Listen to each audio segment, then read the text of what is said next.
I had 105 objections from the neighbours when I put a planning application in to convert this building. And what I'm going to do in this video, share with you what I've done to navigate these objections to make this still a commercially viable project. So I'm Harvey, remote property investor, and this is in my remote location.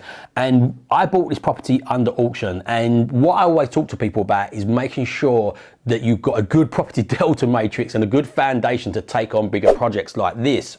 Because yes, the upside reward of this project is really, really good, but there comes lots of downside risk when you try to develop a bigger project like this. And when I bought this property, I bought it from auction, so I was already committed, and 2 weeks before completion, the builder pulled out. Then we managed to scramble around because we've got a good network to start the project as soon as we completed on it.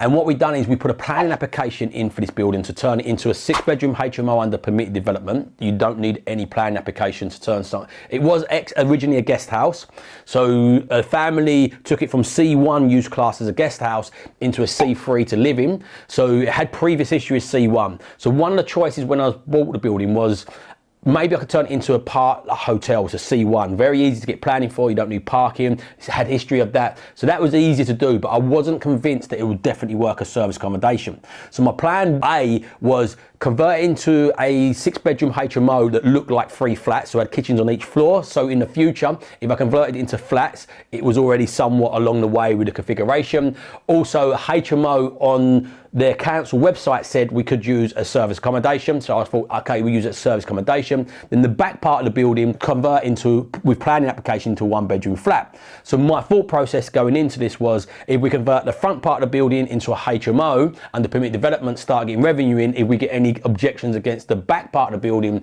then ultimately at least I'm getting revenue in paying for my development finance, because I loaned some personal capital with this, put some of my capital into it, and also bought the property on a bridge and used some development finance to convert the building. So this plan was going pretty well. We was marching through. We got about 4 months into the build and we was approaching second fix stage, so we was on good track for converting this. I think we would have been on for about 5.5 months to convert the building, and then I get a call from the planners. The planners turn up on site, first of all moaned at the builder saying, I don't know what you think you're doing, this is not a HMO, these look like flats. Then the planner phoned my architect, moaned at him down the phone saying, I don't know what you think you're doing. But our argument back was, there's nothing in the planning portal that says you cannot have a HMO, a 6-bedroom HMO that just looks like 3 flats as long as it is all shared. And my thought process was, I just rent this out as SAs on the individual units. But because I've got an online profile, and because I was documenting this journey online, the neighbours was watching this. So then I phoned up the chief planner on this, because he was saying I'm refusing this. I thought, let me try and build a bit of rapport with him.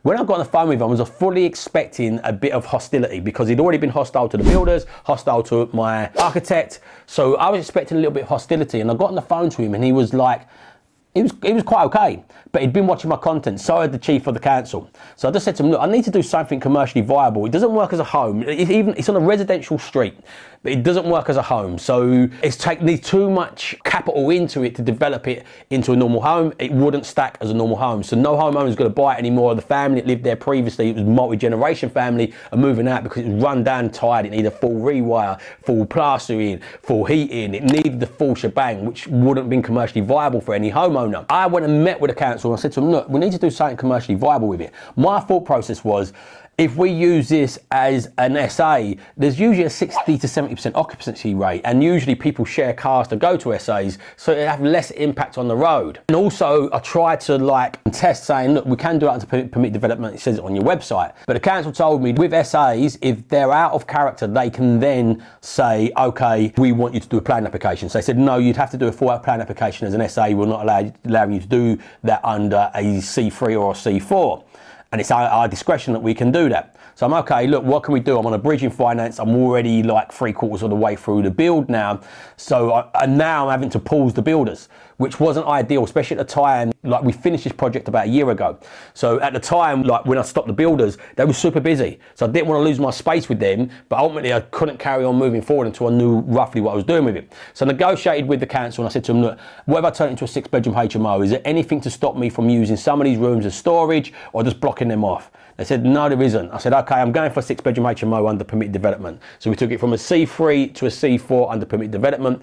The neighbours or any complaints couldn't do anything with it. And the plan of that was then to run it as a HMO for a period of time, which we've run for a year. And now we've gone back in, we're planning to turn it into an 8-bedroom HMO, which I'm pretty confident we will get. Because of the high level of complaints, it will go to committee. Like my argument with the council was, look, it's an out of character building that's been built originally like this. I'm not trying to take a 3-bedroom terrace and extend it upwards, extend it backwards. It's a large building that's not suitable for family purposes. So I believe we've got a good case. So I've even spoke to the planners. They said it's going to fail because of the level of complaints, but we have got a good case to pass it. I'm confident we will pass it. But even as a 6-bedroom, it still works. But you've got to have these contingencies in place. It's why I talk about the property delta matrix. Watch this video here about having a foundation. Because in this time when I'm battling them, I'm paying development finance on this. But because I've got a decent sized portfolio and I've got income coming from elsewhere, I've managed to weather this storm. But also what I managed to weather was, it was predicted to be about 75k refurb, because when we went in there and we changed the plans, we now want to turn it into an 8-bedroom HMO. We had to redo a new alarm system. We had to reconfigure doors. We had to board up doors that we'd previously made new openings for the old configuration. We had to take openings back out.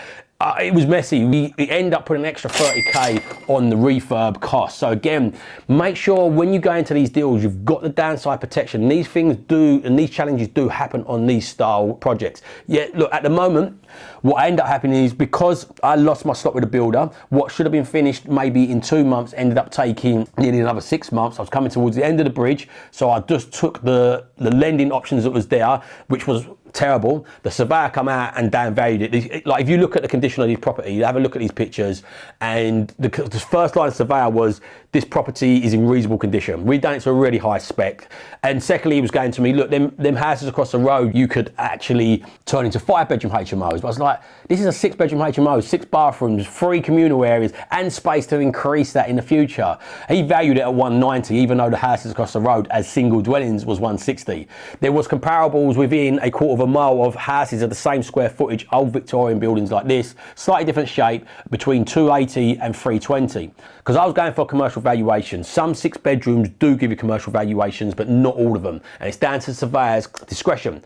So commercial valuation is based on the income, not the bricks and mortar. But in my head, bricks and mortar is worth about 260. I had about 250 in it, so it wasn't a great jump up. But as a commercial valuation, it was worth anything from 3 sort of like 50 to 380, depending on the multiplier they give me. So they just multiply it against your rent. Sometimes they give you an 8 times multiplier of rent, 10 times multiplier of rent, a 12 times multiplier of rent, not 20. And what they do is they usually take off about 20% of a running cost, and then they calculate it on your gross rent from there forward. But he said, I don't believe it is a commercial. But in his surveyor report, he said, this is clearly not a residential, so we can't use them other comparables of 280 and 320.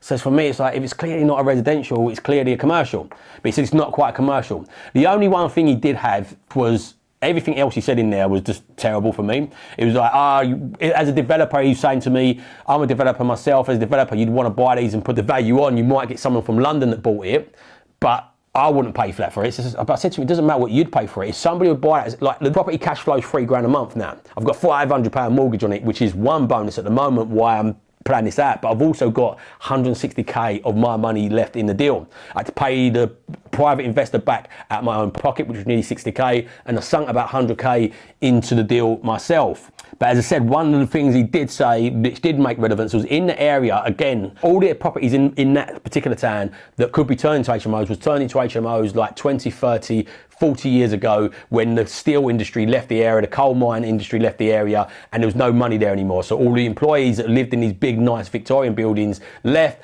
and what ended up happening was the people with money turned them into bedsits, which were drug addicts, and because the area was like deprived with money for a period of time, these was really bad. So the only HMOs in this particular area were ones like that, and that's what he said. He said there's no comparables like this high end.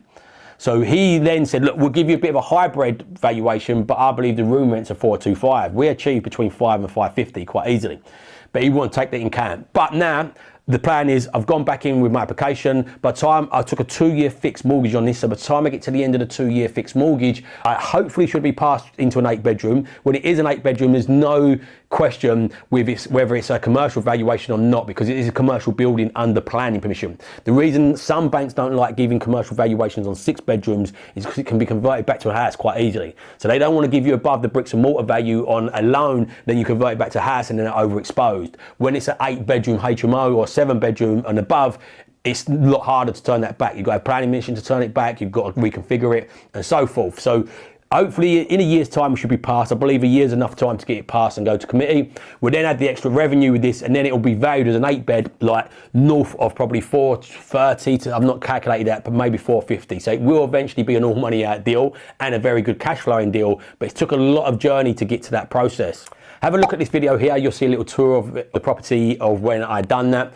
And if you are thinking about doing HMOs, as I said, make sure you've got that good foundation in place. They are very lucrative, but a little bit more challenging. So make sure you've got that in place. If you do want to understand how to renovate a HMO, I've done a video on renovating a HMO right here, where I take you around the property and show you what we look out for when we're renovating it and costing it. But if you're still here, make sure you hit that subscribe button. It really helps the channel. Make sure you hit the bell icon for the next videos that come up. If you hit the like button, it really helps as well. My wife's living my terms. My mission is to help as many people live on their terms, using education as a vehicle to do that. So if you could share this would be great also. But remember, if you don't evolve your ideas, you'll never live on your own terms. So evolve your ideas, live on your own terms, and have an amazing